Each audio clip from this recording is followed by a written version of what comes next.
Thorny, as we venture into the R&R, two truths are consistent.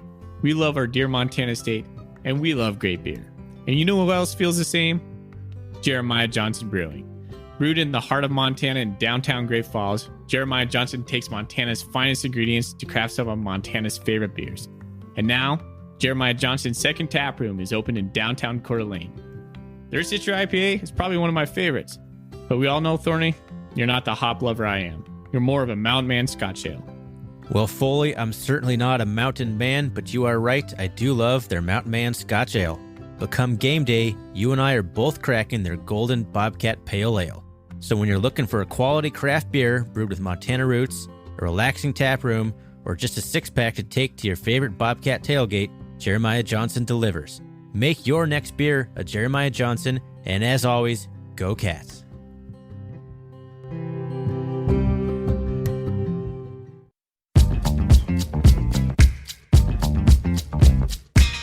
Welcome, everybody, to the R&R Catcast, a fan-based podcast focusing on Montana State athletics. We're two dudes named Ryan from the state of Washington talking about our dear Montana State. We hope you enjoy.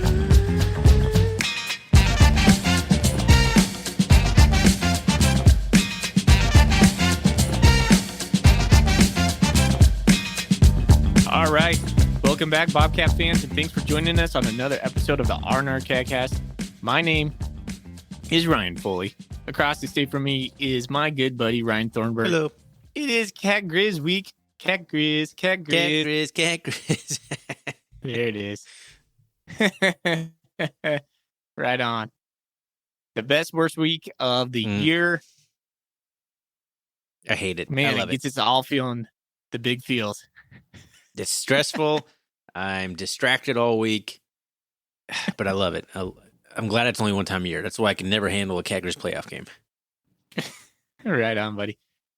All right. Well, yes, this is the R&R Catcast. We are the Montana State affiliate of the Big Sky Podcast Network. And we have an awesome sponsor in Jeremiah Johnson Brewing. If you haven't checked out Jeremiah Johnson Brewing, they're brewing dank beers in downtown Great Falls, Montana with a second tap room in Coeur d'Alene, Idaho. Get yourself a Jeremiah Johnson Brew. You won't be disappointed. Thorny, we're going to talk Cat Griz tonight. We're going to talk a little Idaho. And we're going to talk some Golden Coulee questions too, man. It's going to be a fun show. It's the week, man. We didn't have it last year. It's been full 2 rotations around the sun. Crazy. And here we are. Cat Griz week, buddy. It's crazy, man. It doesn't even feel real. This season has gone by pretty quickly. It's kind of crazy. Like you waited forever for it and then it's almost over. Crazy how that works. So, what feels more crazy to you, the fact that Cat Griz is here, or the fact that we're 9-1 going into Cat Griz? The fact that Cat Griz is here, honestly. 9-1, I feel like isn't without. I predicted 9-2. I think before in our preseason episode, I think you did 8-3. So I don't think either one of us should be too surprised that we're where we are. But just it went by fast. So I'm going to pick the answer that it's already Cat Griz week. Okay, man. Well, let's run down a little bit of a show outline. You like to do that early on, so we give you a preview of what's to come. We're going to talk about the news, some injury news that came out of the press conference today. We'll touch a little bit on Coach Vigen's press conference. We'll do a game recap.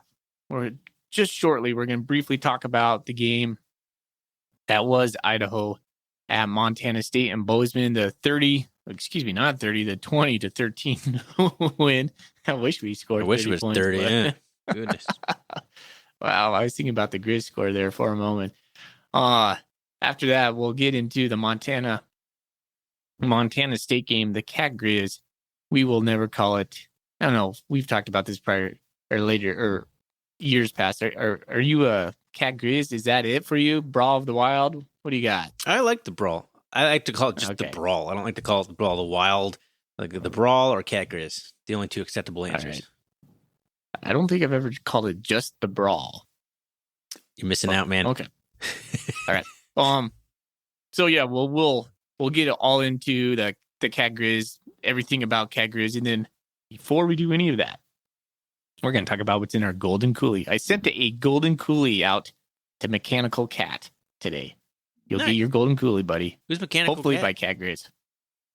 Well, it's one of our listeners sent in kind of I can't remember who it is. Another guy in Anaconda right now, but he said, I already have Golden Coolie. My buddy listens to the show. His name is Mechanical Cat. That's all he gave me. Give me his address, and so I sent one to Anaconda, Montana today.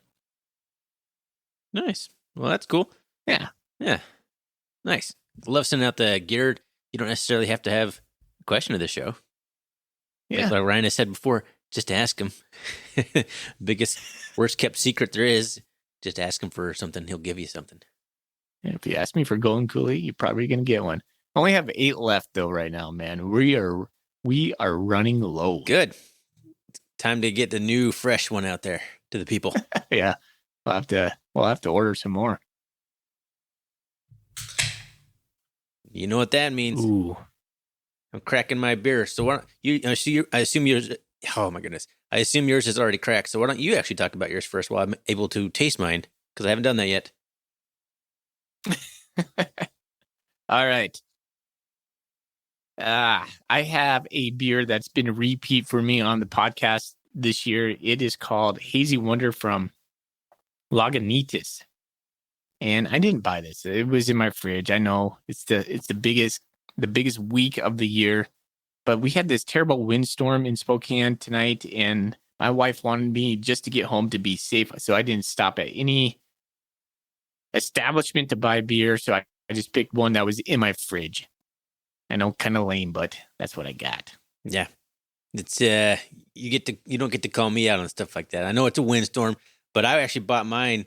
I bought like several beers last weekend with all sorts of options for this week and after the Griz game, depending how it goes. I'm ready to go. But right now, I have Gimme a Hell Yeah IPA by Stoop Brewing in Seattle.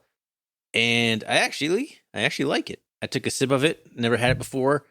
I do like it, actually, for an IPA. We'll see how it continues to taste as I continue to drink it. But so far, so good, man. It's a nice, what do we got here? 6.5% alcohol. Yeah, I like it. It's a good one. It's in the big can, 16 ounces. Coming in 4-pack? I actually bought it individually from a place that sells individual cans. Oh, not bad, buddy. At a whopping, like, I don't know, $3.50 or $4, I'm sure. It's so expensive when you buy it per can. It is. All right, buddy. That's out of the way. Let's get into the news that is out there. Coach Vegan, in his press conference today, I'm going to give a shout out to Coach Vegan. He had such a nice blue and gold checkered tie. I don't think I've seen him wear it this year, but man, he looked really good, really dapper. Nice job, Coach Vegan. All right. Yes, Coach Vegan looking dapper, but let's talk about what he said. Let's specifically talk about the injury news. He gave some updates on the 3 injuries we had in Idaho. TJ Sessions is not going to play in the Cat Griz. And he gave the day-to-day on Afonso and Elliott. What do you take from that? I actually have no idea. It could be complete gamesmanship. Afonso could be hurt much worse than that, and he's not going to have any chance to play, or he could be totally ready to go. I honestly have no idea. I don't know how Vegan operates. I don't know what kind of gamesmanship he does in these kinds of things. So, really, no idea. I mean, it's promising sounding as a Bobcat fan, but that doesn't mean anything, really. Yeah. I don't know what I think about it either. It could, like you said, it could go either way. So I guess we'll just have to wait and see at the game. I'm really hopeful. I mean, we're all Bobcat Nation is hopeful to see Afonso out there again. I mean, he is a difference maker, no doubt. We'll talk about that in our game recap. So fingers crossed on the injury front right there. Yeah, very crucial. Him and Elijah Elliott would both be huge to have available for Cat Griz. All right. Where do you want to go from here, Thorny? You want to talk about the game right now? No, I mean, let's get through the normal stuff we do, the polls real quick here. We'll just blow through it. Yeah. Cats didn't move anywhere in the FCS stats poll, stayed at number 3. In the interest of keeping this moving, since we do have so much to talk about with Cat Griz, I don't think we need to go through the rest of the Big Sky on this one. But we did, stayed put at number 3, which didn't feel like we played like the number 3 team in the country last week. But we'll get into that. I would just say Montana's at number 7. They moved up to number 9, so we have a top 10 matchup, number 3 versus number 7. Yeah. That's important. Kind of a complete flip-flop from last year, from 2019. You're right. All right, let's talk about power rankings. Big Sky Power. Didn't do it again. You didn't do it again? No, I was at my son's like Taekwondo tournament all day, and I drove back, and it was a complete flood. Like, you're getting the wind over there. We're getting the wind and the rain. It's been raining for like a week straight, and things are starting to flood pretty bad. It was pretty dicey. So it was not even on my mind at any point during Sunday. All right. So I put Sac State first, Montana State, Eastern Washington, UC Davis, Griz, Weber, and Portland State to round out the top. What is that? 6? Top 7 right there. So you put Sac State ahead of us? I did. I just think they're just a little bit more consistent offensively. They just kind of take care of business a little bit easier, although they're not playing. Oh, who did they play Saturday? I don't remember. Davis. Yeah, no. Eastern beat Davis. Oh, okay. They played they played Portland State. That's right. But they played them at home. I don't know. I just think Sac seems like a little bit like, I feel like Montana State has a better defense. Sac definitely has a better offense. I don't know why I put Sac first. Maybe I just wasn't too thrilled about the Idaho State game. I mean, not the Idaho State game, the Idaho game. So maybe I was feeling a little down about Montana State's performance there. I don't know. So I looking back, I could flip-flop those two. It always feels like the fans of the teams in the poll always vote their team the lowest because everyone is very hard on their own teams. I feel. Yeah, that's a good point. I'm not sure what I would have put first. I have no problem with Sac being first in the power rankings. I think overall MSU should be like any sort of poll should be the best team still, but power ranking, they looked better. We struggled mightily against Idaho. I feel like Bobcat Nation should do a power rankings each week. The power rankings of the Big Sky? Yeah. That'd be interesting. Yeah. Bobcat Nation Big Sky power rankings. Cat's number 1 every week. It shouldn't just be, it should be like a recurring thread or like a poll that we have. Let's start it like that. That'd be next cool. year. Can't jinx anything this year. Right. Can't change things up. Too late for a power poll anyway. Last game of the season. All right, man. Well, that's our power rankings. That's the Stats FCS top 25. We're coming to the end of the season in a good spot, number 3 in the nation. I don't know if I would have predicted that coming into the season. I know actually I wouldn't have predicted that. I think if you would have asked me back in August, I would have said probably top 10 maybe, but like the lower end of top 10 maybe, anywhere between 12 and 7. I would have said the Cats. Number 3 is pretty good, man. I would have us in the top 10 because if the prediction I had would have been 8-2 heading into Cat Griz, which is always a top 10 ranking. We've just been kind of fortunate to keep winning, and the top 10 has just been a cluster. Like most teams have 1 loss or 2 losses now that were ranked. You didn't think we were going to lose a game. All of a sudden, there's been some big shakeups and some shuffling. So that's the reason the Cats got up to number 3 because we keep winning and everyone else basically keeps losing. So we're the beneficiaries of that. That's what happens when you win 9 games in a row. People don't move you down. That's a good point. Just taking care of business, man. Taking care of business. Yeah. Well, the Cats have kind of quietly taken care of business all year long. I mean, it's never felt too down, never felt too high. We've had our high moments. You would think back to the Weber game when we beat Weber at Eastern. And yeah, I mean, we had some feel-good games for sure, but it's been kind of steady, kind of like Coach Vegan. He's just kind of a steady guy. So a little bit of different feel than the Choate era.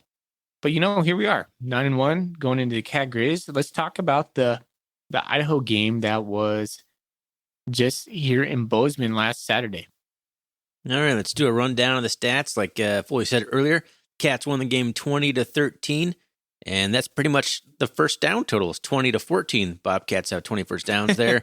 Cats were 7-13 on third downs, pretty good. We held Idaho to 4-13, which is pretty good darn defense there. Idaho managed 277 yards, while the Cats were able to put up 364. Passing yards, 157 by Zach Borish, the running quarterback who basically has a weird sidearm mechanic looking throw that's just nasty looking, but he's able to throw for 200 or 157 yards. And Matt McKay, 106 yards, actually 104 yards, 106 yards by the Bobcat team. I don't know who's got 2 yards passing. McKay. Malott. Or yeah, Malott did throw like a 2-yard pass. That's right. Yeah, that was bad. An interception thrown by the Cats. No turnovers again by an opponent by the Bobcats. Idaho 0 interceptions, 0 fumbles, where the Cats threw the interception there. The Cats did put up 258 yards on the ground to just 120 for Idaho. So even though they had their rushing quarterback, who is a big threat to run the ball, they only managed 120 rushing yards for just 3.2 yards per carry. Time of possession, nearly 33 minutes for the Cats, 27 for the Vandals. And penalties, 3 for 30 for the Cats and 4 for 25 by the Vandals. Afonso, 9 carries, 84 yards in one half. He did go down right there at the end of the first half. McCutcheon led the Cats with 3 receptions for 61 yards. And yeah, Zach Borish, 8 for 18, 157 yards and a touchdown through the air. I would not have guessed Zach Borish would have thrown for more yards, and he rushed. Because he's basically like a Troy Anderson type Wildcat quarterback. And they came out and they just decided to let him throw, and it got the Cats off guard. And Idaho almost came away with an upset on this one. Yeah, he gave us some fits. He did. He was slippery in the back end. We couldn't get him down. He made enough passing plays to make him look just like a threat. Oh man, it's like one of those classic games where you commit to the run, and then they throw over the top of you, and they gash you on a couple big plays. I mean, 118 yards, 157 yards. That's not much. But when you're committed to stopping the run and he hits you across the top and you have a 30-yard touchdown and a couple other big chunk plays, it feels a lot worse. Well, he only completed 8 passes, but they were for 157 yards, which is 8.7 yards per pass. So yeah, only 8 completions, but they were all good passes downfield. He was throwing the ball down the field, taking shots. He had more attempts than we did. He had 18 attempts. I think we only had 16. Yeah, McKay only had 14, and Malott had 2 more himself. So they outthrew us. The running quarterback for Idaho threw more passes than we did. This was such a strange game.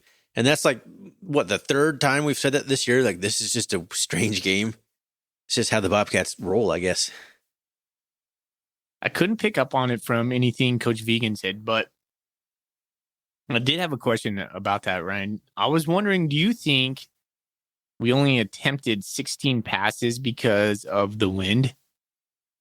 I don't know. I don't think that was it. I think it was, once Afonso went down, we just decided to kind of play it safe and just keep running the ball. Or maybe it was ever since Matt McKay threw that interception.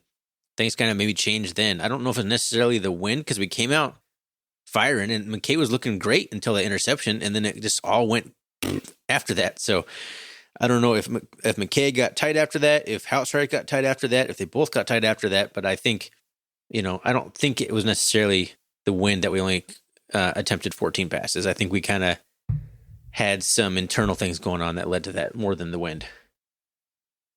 It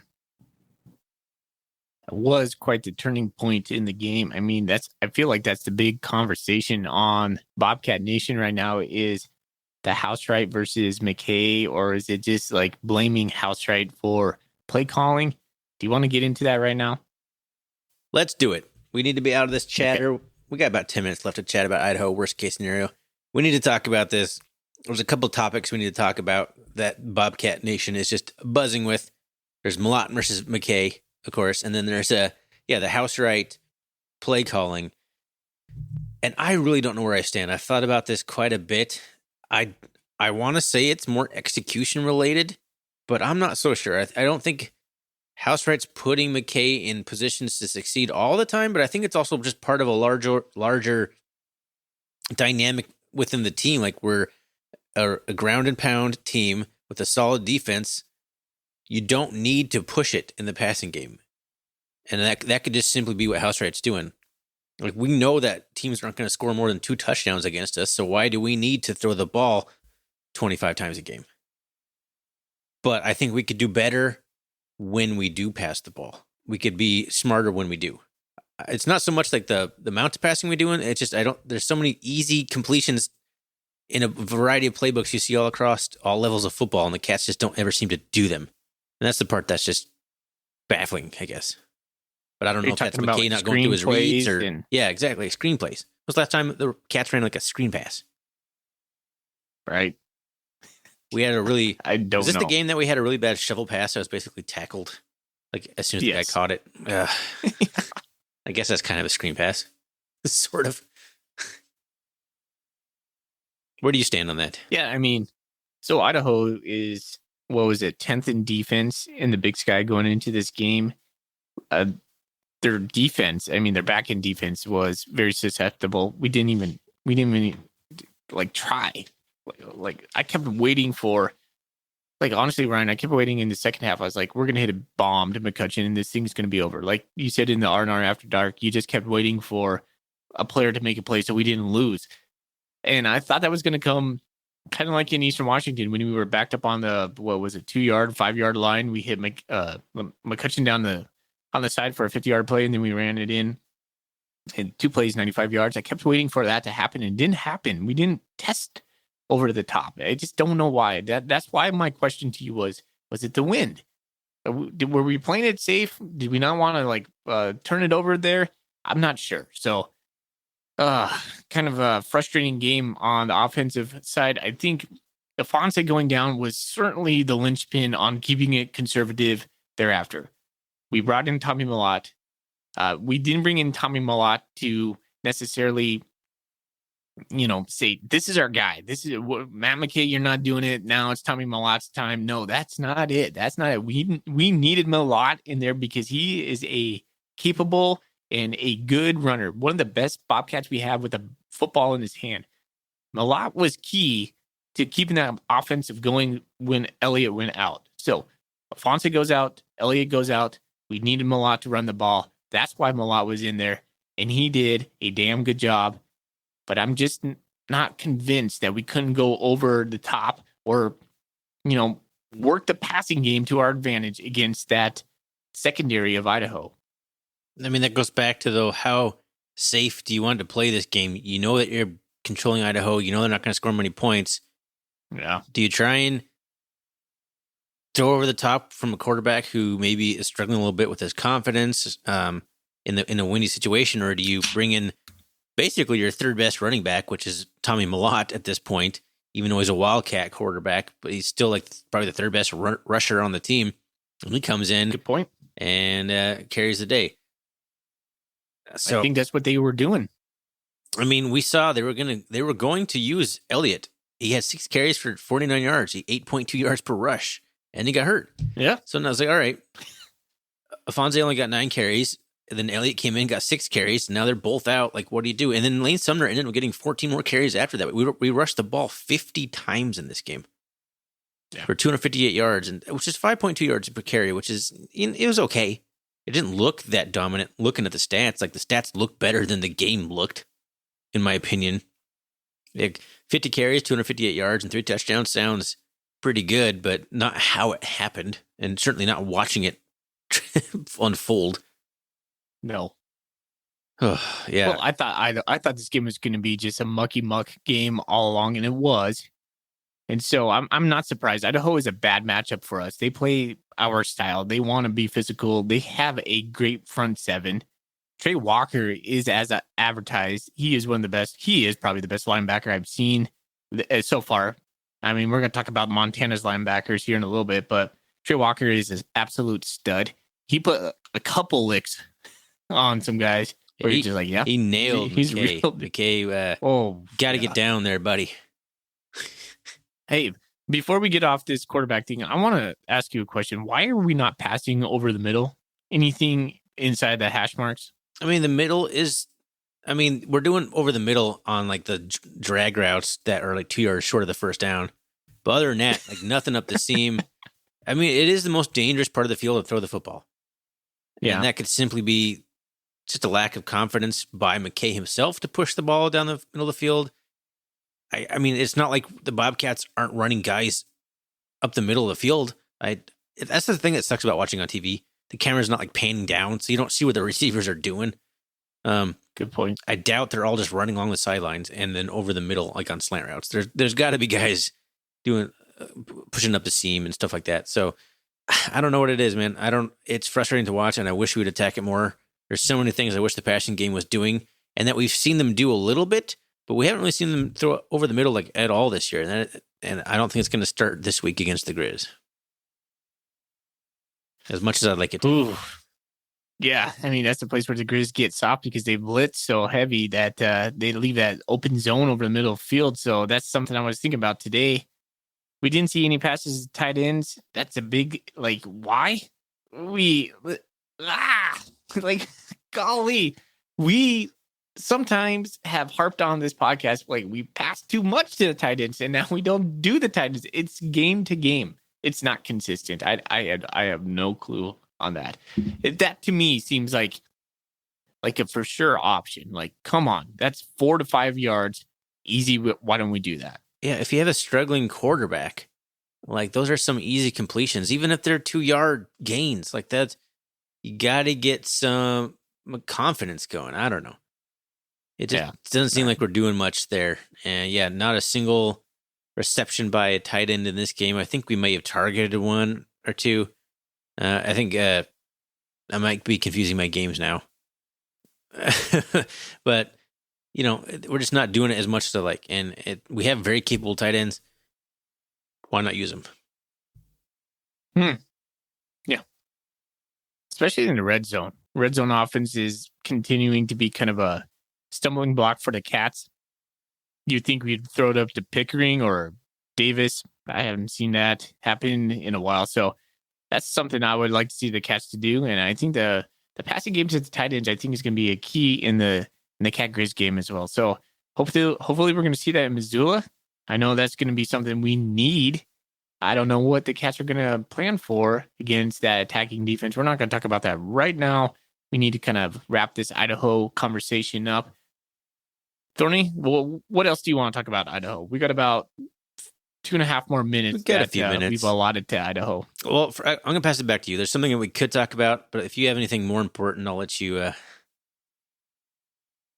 Anything else you want to say about Idaho? I just want to say, so many people have asked us, like, what's going on with the offense?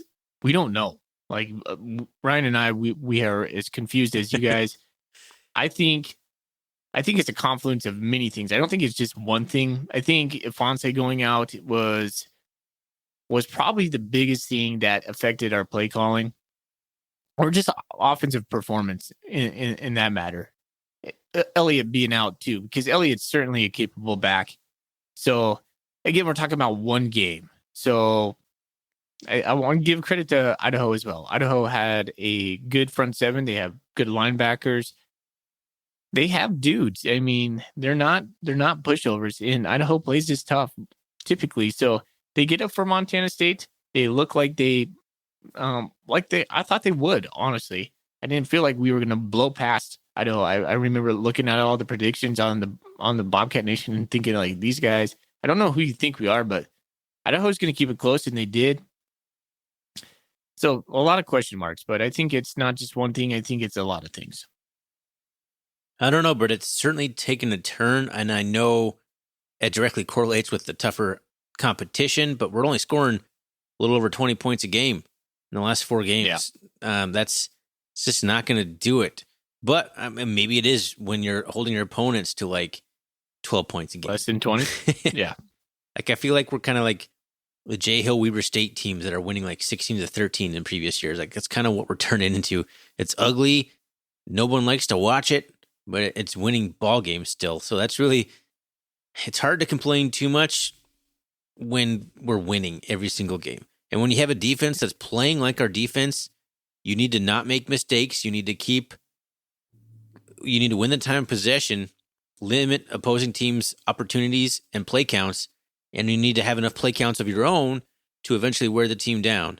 And you can't do that if you just throw the ball 3 times and they're all incompletions and the clock stops the entire time. So it's all part of the game plan, but you still have to have some better execution in the passing game. And I feel like that's going to be our limit in the playoffs, is the passing game. We have some other areas of concern, in my opinion, but that is the biggest glaring one at the moment.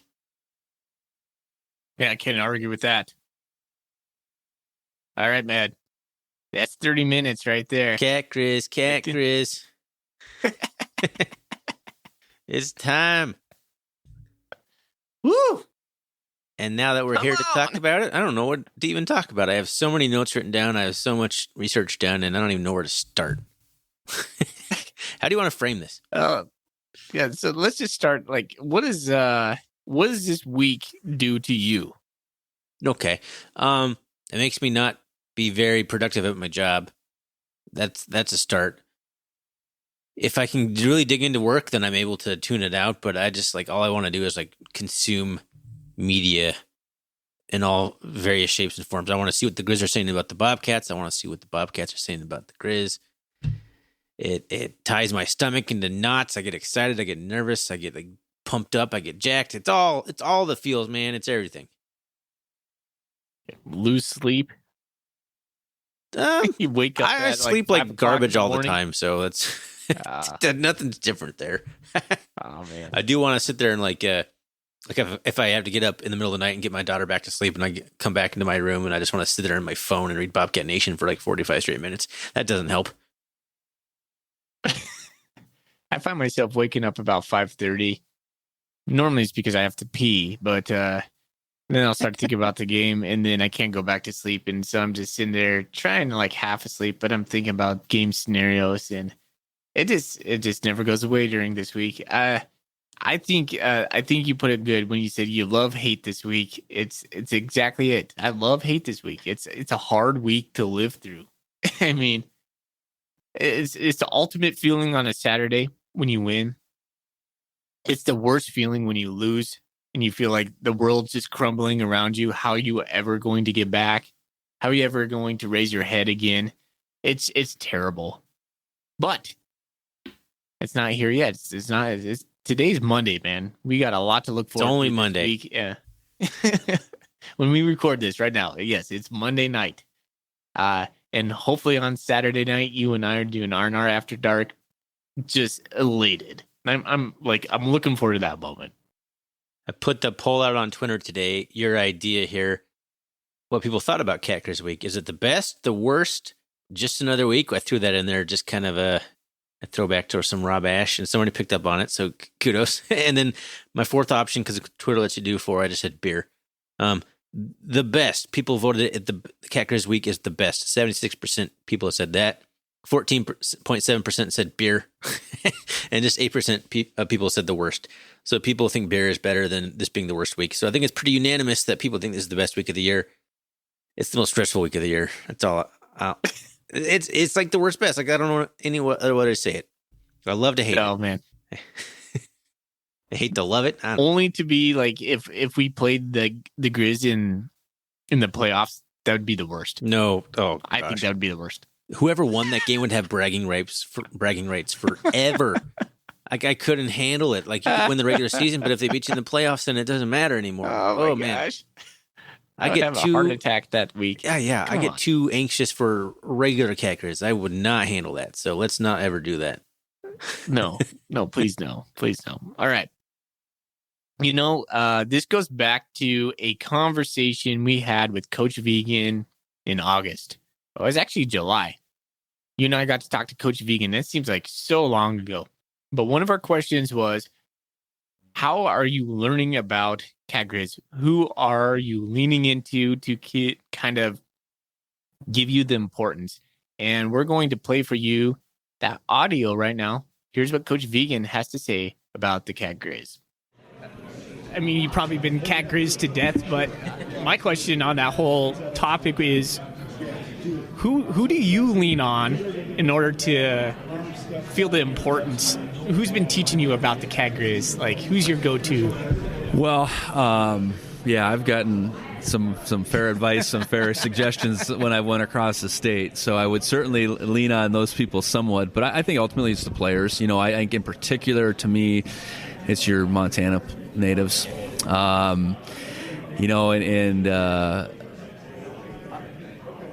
You can just see it in their eyes, and what's been encouraging for me is You then shift to a guy that's not from Montana but has been at MSU for a while. They get it too, and that's what you need. Ultimately, you need your in-state guys to, whatever the word is, teach or just how prideful that game is, why it matters so much. So, that would be the group that I'm going to continue to lean on. I know when we get to that week, yes, it is just a game that week, but it counts for a lot.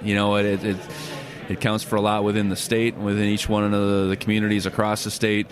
I suspect that whether it's the Big Sky or playoffs, there's going to be something on the line that Saturday, and whatever that date is in November, we're going to get everything we have. All right. Well, that was our little interview we did with Brent Vigen during the Big Sky Media Days. That was a lot of fun and interesting to hear what his thoughts are on Cat Griz. He was asked that a whole bunch today at the press conference, so I'm sure he's heard it from day one all the way up to today. How are you going to treat Cat Griz? What does it mean? How are you learning how to understand the importance of it? All that stuff. So there's our little soundbite for you, our unique one. But it's been discussed, and I imagine it's going to be discussed all week. Brent Vigen's first Cat Griz game, all these things. Do you think that's overblown? Because I do think that's a little bit overblown. Yeah. I actually think Cat Griz is overblown. I think this game in itself is, how do I put this? I mean, it's for the fans. The game? I think the players feel it. There's no doubt the players feel it. Absolutely. But I think the fans make it bigger than the players make it. That's just my opinion on that. So when we hear Coach Vigen answer probably 15 different questions on Cat Griz today, I don't want to call it just another game. It's clearly not another game, but it really counts for one game. When you boil it down, it really counts for one game. Put it this way, Ryan. I was sitting at lunch today on my lunch break, and I was talking to some of the teachers I teach with, and I was talking about the podcast, and I was like, "Hey, yeah, we have the Cat Griz game this week," fully thinking they would get it. I sat with 3 other ladies today, and they had no clue about the Cat Griz, and it just kind of dawned on me. I'm like, Cat Griz is really big to us.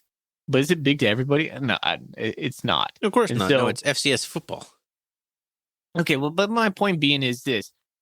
We really make this a huge thing. Like, I was listening to Coulter Show today, and Coulter and Riley Corcoran, the voice of the Griz, it's just like, they're just, the pageantry of Cat Griz is just so much. It is so much, and we believe it to be so big. It's really just one game. It's the single biggest event in the state of Montana. It is. And that's an indictment on Montana, whatever you want to say. Yeah. There's nothing bigger. There's no event bigger, let alone a sporting event. It's the biggest event, period. That's a good point. We don't have anything else. Like, there's no pro teams. There's no big rock concerts that's come through. I don't know. There's really nothing else besides Cat Griz, man. Coach Vigen did have a really good quote. He said, ultimately, it plays out on a Saturday, but it lives in our heads every day. He gets it. He's getting it. That's a good quote. He smiled more today. He was having fun at that press conference. He talked about that early on, how his second day being hired, that the media put out that his quote, "We were all about winning champions." Yeah. He was a little bit, he's like, but I actually put out, we got to beat the Griz first. But what about beating the Griz, is what he said. He's like, the media didn't put my second part of my goals. They're about beating the Griz. So everyone's asking me about, what about beating the Griz? Like, well, that was part of my goals. The media, fake news. He didn't say that, but I thought that was pretty funny. I did catch that. That's good bringing that up. Yeah. So you went kind of a different angle than I did when I was talking about overblowing Brent Vigen's first timeness in terms of the Cat Griz. I do think that is a storyline, but what I think it's overblown because the Cats retained so much of the staff that knows what it is to beat the Griz. So I think he has so much of the coaching staff to lean on, not just like what to expect about the environment, but like schematically, this is what we've done for 3 straight years. This is how you do it. They're the same. The Griz have been doing the same thing. I guess not 3 straight years, because that would have been Bob Stitt the first 2 years, right? Was it just Bobby Houck's first year in 2019, or is that his second year? That's his second year. So they've beaten Bobby Houck 2 times. So they have the recipe to beat Bobby Houck's teams and the Kent Bear 3-3-5 crazy defense he's been running it the entire time. Now they're just saying like, oh, now he's finally got his dudes, blah, blah, blah. It's the same defense that the Bobcats have been exploiting. So I think that it's overblown only for the fact that he has some staff that have been around and know how to do it, that are going to really help him navigate the waters.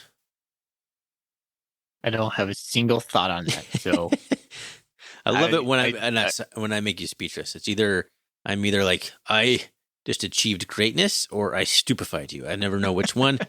But I'm going to take a sip of my beer. And where do you want to go from here?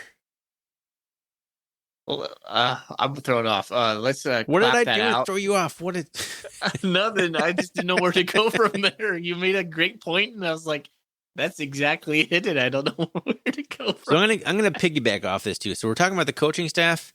So one narrative I want to do here, and I wrote this down, and I don't know if you went through there and filled out my little spreadsheet I laid out for you. The matchups, who has the advantage.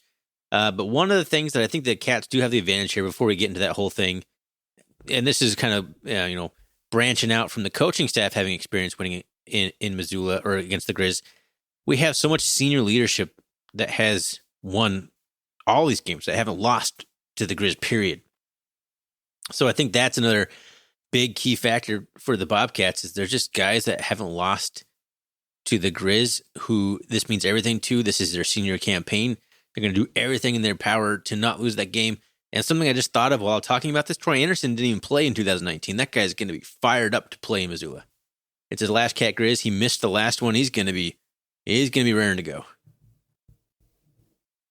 Can you imagine being a freshman in the locker room and the seniors gather you around and it's their moment to talk about this game?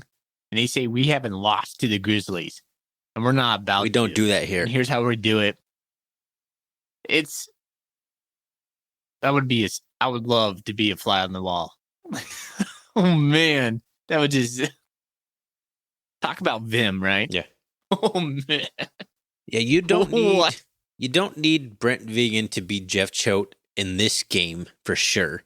There's going to be plenty of people and players and other coaches that are going to let them know and get them fired up. Even, I don't know if Brent Vigen's like that or not, but I'm just saying Jeff Choate was a master at that, and he doesn't need, at this point, it's ingrained. Brent Vigen doesn't need to do much to fire the players up or get them focused. So there is a little talking point in there, but if it doesn't happen, let's say we lose, right? Let's just put that card on the table, which is, totally out there. It could happen. How does Coach Vigen continue to cultivate the winning culture when it's maybe not, like when we come to adversity? And maybe that's not a talking point for now, but like you said, you just got me thinking, like, Coach Vigen doesn't need to do this because we have the seniors. What about when the seniors leave? Who's going to take that role? We're not talking about that. Maybe that's my answer. We're not talking about next year until next year, my friend. Yeah. Don't even start thinking about next year. It's a good question, though. It's a great question. It's been something I've been thinking about in the last several weeks. Like, what's going to happen when Vigen's running out of that Choate senior class? But, that's a question for a whole different podcast, my friend. Okay. Yeah, we're probably going to talk about that a lot in the spring for sure. All right, man. Hey, what do you want to go to? Because, I feel like we could do a ton on Montana. We probably could fill 2 podcasts on Montana. Maybe we will. Maybe we'll come out with something later on this week. Who knows? I'm not promising anything, but where do you want to go? What do you think of the Griz performance this year? They've been kind of up and down. Before we get any real specifics, what do you think? Like, just they've been up and down. They've had tons of injuries. They've dropped a couple games maybe you wouldn't expect them to. Basically, the 2 best teams they've played, they've lost to. at least in terms of FCS. That Washington win seems forever ago, but it seems like the Griz kind of got things back on track. So I don't know what to think of this Griz team, to be honest. They're all over the place. Their offense is arguably worse than we're in worse shape than we are right now, down to I don't know what their running back situation is anymore. Do you have that in front of you, like the running back situation? But they've had such injuries at running backs. They've had injuries at quarterback. I mean, if they're a team that gets healthy at the right time, they could present some big problems. So just what are your overall thoughts on the Griz? Just real quick snippet. So you're asking me my quick take on the Griz. I think they have a great defense. I think their defense plays fast. They play aggressive. I mean, this is all things we already know about the Griz defense. The 3-3-5 was basically the 3 down linemen and the 3 backers that they have. The Jace Lewises, the Patrick O'Connells are just going to try to disrupt your world. They're going to blitz heavy. They're going to make you try to be confused and overwhelmed. The Griz defense is a legit defense, but it's a beatable defense. It's a beatable defense. We beat it in 2019. We took them to the woodshed in 2019. They were running the same thing. They might argue that they have different secondary, different players on the outside that they had to cover for, and maybe they have better secondary this year. I don't know, man. You watch that Sac State game.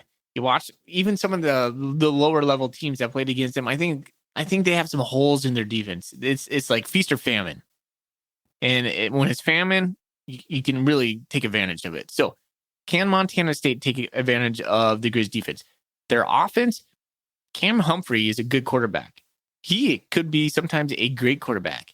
I think they're really good on offense when he's humming along. He had 280 some yards of offense. I'm probably wrong on that, but he had a pretty good day against who did they play last week? Northern Arizona. Northern Arizona, 280 on the dot. You're right. Chris Brown, he's not there yet. So he's a freshman. He's learning. Their running backs, if they're running Junior Bergen, who's once was a Cat commit, he doesn't scare me. He's fast, but he's 160 pounds. I think we're going to be able to bottle him up there. I think Cat defense versus the Griz offense, Cat defense wins. But Cam Humphrey, I mean, capable passer. He's not the running quarterback that was Zach Borish. So I think the Cats are going to have a more favorable matchup against him. I think we make him feel uncomfortable early on, but I'm kind of worried about the Griz defense against our offense. Yeah, it's like almost the complete opposite of Idaho. Idaho's like offense is kind of a bad matchup for the Cats because they're just a power run game, but they do some wrinkles passing the ball from their power run game sets and quarterback. The Griz, though, their offense doesn't scare me like at all, really. I do see that Xavier Harris had 18 carries for 70 yards against NAU, so he must be back. He was, I think, their original starting running back after Marcus Knight got hurt, so that he was already like the third string running back, but behind like Nick Osmo. But he was the guy who was played at Washington and had a good game against Washington, the Huskies, and where he pulled out the win. So if he's back, but even I've seen him play, like he has some decent abilities, but he's a slight guy himself. He's got some good breakaway speed, but nothing that the Griz do on offense scares me. Like I've seen Cam Humphrey play. Like he's as weird as this is to say, he's kind of comparable to like Matt McKay kind of guy. He can do a few good shots down the field. He's just not going to do a whole lot, and he's not particularly mobile.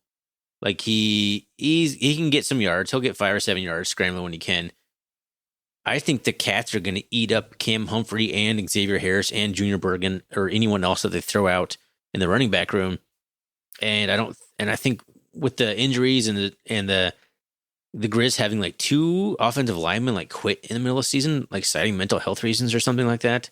I think there are 2 guys who did that in like back-to-back weeks. Their offensive line is depleted, which is as long as that we've played against the Griz, like their offensive line's never been a real big strength for them. And now whatever strength that they thought they had is all wiped out from injury. I don't see the Griz doing too much offensively. They just don't scare me. How do you think they're going to attack us, though? They're going to try and throw on us is the only thing I can really see. I mean, maybe they'll come out and be crazy and just try and pound the rock and throw us off guard on that. But I think it's going to be a lot of trying to get Sammy Akim the ball, and a lot of maybe like Cole Grossman, their tight end, who's a really good receiving tight end. So they're going to try and attack us through the air. Well, I think the Cats defense is able to withstand. They might try and do some quick drop back stuff where they get Humphrey to get rid of the ball before we can get any pressure on him. But that can do okay between the 20s, but that's not going to get you touchdowns. Yeah. The Cats just don't give up big plays. So, all right, you hit Sammy Kim over the middle for a 15-yard gain. Now you got to do that 4 more times. It's like, can you sustain that an entire game? And I just don't know if they can. Who do you see on the Cats defense having a big game? The obvious choice to me is Daniel Hardy. I think, and Daniel Hardy and Troy Anderson, I think, are going to have big games. I'm going Brody Grebe. He's quietly turning into kind of my favorite player on the defense. Yeah, at first it was Ty Okada. Ty Okada's kind of been kind of quiet, in this back half of the season. He hasn't made the splash plays. We haven't seen him, or maybe we're just used to his good form tackling, but we haven't seen any interceptions lately from him. But Brody Grebe, man, that guy is disruptive. Holy cow! I'm high on Brody Grebe right now. Give me all that stock. What's the package? Brody oh my gosh. Brody Grebe comes in and does Amandre Williams move inside? Is that what the Cats are doing? He does. Yeah. So then it's Benson and Amandre Williams at defensive tackles. Then you got Hardy and Grebe on the outside. Ugh. Good luck passing the ball on that 4-man front right there. That's what's so special about the Cats defense. And I think that's what I was trying to think, like how differently the Cats defense are going to prepare for the Griz. They're not. They're going to do the Cats can do literally the same thing the Cats have done the entire year. Because the Griz offense, number one, isn't a huge threat. They're not scoring a lot of points. A lot of the Griz points are scored on special teams or defensive touchdowns. In fact, if you look at the Northern Colorado or Northern Arizona game, I think 30-3 they dominated the game, and the defense certainly did dominate. But then you dig a little deeper, the Griz were winning 13-0 at halftime off of 2 field goals and an 8-yard touchdown run by Isaiah Childs. And then they scored 2 touchdowns in the second half, 14-yard scoop and score by Patrick O'Connell, and then a 25-yard pick six by Garrett Graves. And they added a field goal. The offense scored 1 touchdown in that game against the Lumberjacks. That's weird because Cam had like 280 yards. Like, what were they doing? We also threw an interception. Well, yeah, I mean, they can move the ball between the 20s a little bit, not like elitely. That's not a word. They can't do it in an elite level, but they can move it between the 20s. But, it gets harder once you get down there in the red zone. That's why they kicked 3 field goals. And Humphreys did have an interception. So he threw an interception and no touchdowns. So he had 280 yards, but that was most of the Griz offense. I think that's going to be the key for the Cats, is making Cam Humphreys feel really uncomfortable. That's what makes me excited for players like Brody Grebe and Daniel Hardy on the outside. Because if they can get around on the outside and collapse that pocket, you got Chase Benson and Amandre Williams right there just to swallow them up. I mean, that's really been the recipe for success for the Cats this year. And I believe, and this is where it pays to have like sources and people you talk to, which we don't. I think Cam Humphrey got hurt in the NAU game or re-injured himself. I heard he was hobbled. Chris Brown came in and threw 4 passes. I don't know if that was the end of the game. I just see that he had 3 for 4 passes on the game. I think Humphrey may be a little hobbled, and they may have taken him out as a precaution. So whatever mobility he may have normally, he may not even have. So I think the defense is going to have kind of a, pin their ears back and go after Humphrey. So, hey, in 2019, I want to shift gears a little bit. Let's talk about the offense, the Bobcat offense versus the defense. We rushed for almost, I felt like 400 yards. I think I'm close to that. Is that? I think it's right? what it is. I think it may have been exactly 400, right around there. It was like a Cat Griz record, I think. Can we repeat that? No, we're not going to rush for 400 yards. Why not?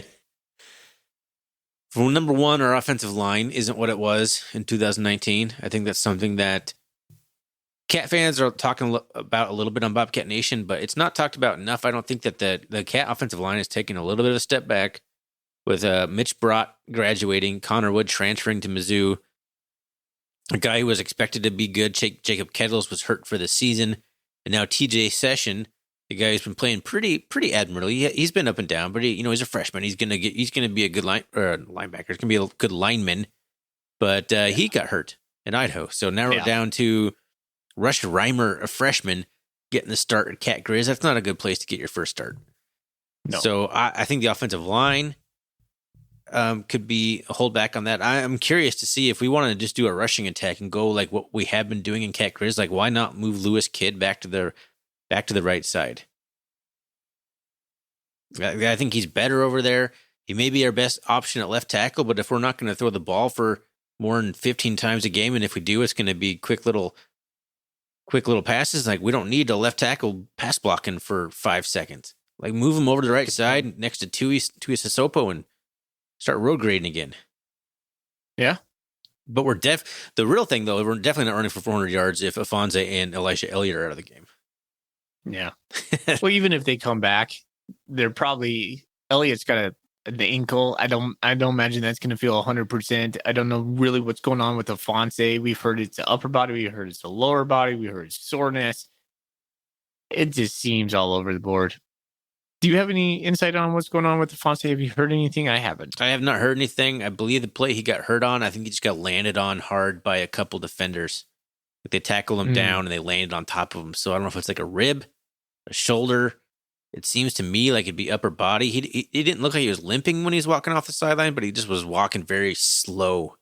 Just like very slow. That's all I saw. He's had a lot of touches, a lot of miles on that body this season. Yes, he had 32 against Eastern Washington or whatever. Yeah. And then he laid 9 this game. He was on pace for 20 carries, which is perfectly fine. So it just happens. All right. Thorny, what do you want to do, buddy? You want to couch the Montana talk right now and save some for later, or how do you want to go about this, buddy? You're about to fall asleep. Let's get out of here. Mm-hmm. It's Cat Griz week. Cat Griz. Thanks everyone for listening. We'll reach out to everyone on later this week and try and pull something together for some sort of fun fan interaction episode later on. You can find us on Twitter, RRCatcast. You can find us on the web, rrcatcast.com. Hit us up on email, rrcatcast@gmail.com. And Foley, let's get out of here with an emphatic Go Cats. Go Cats. Go Cats.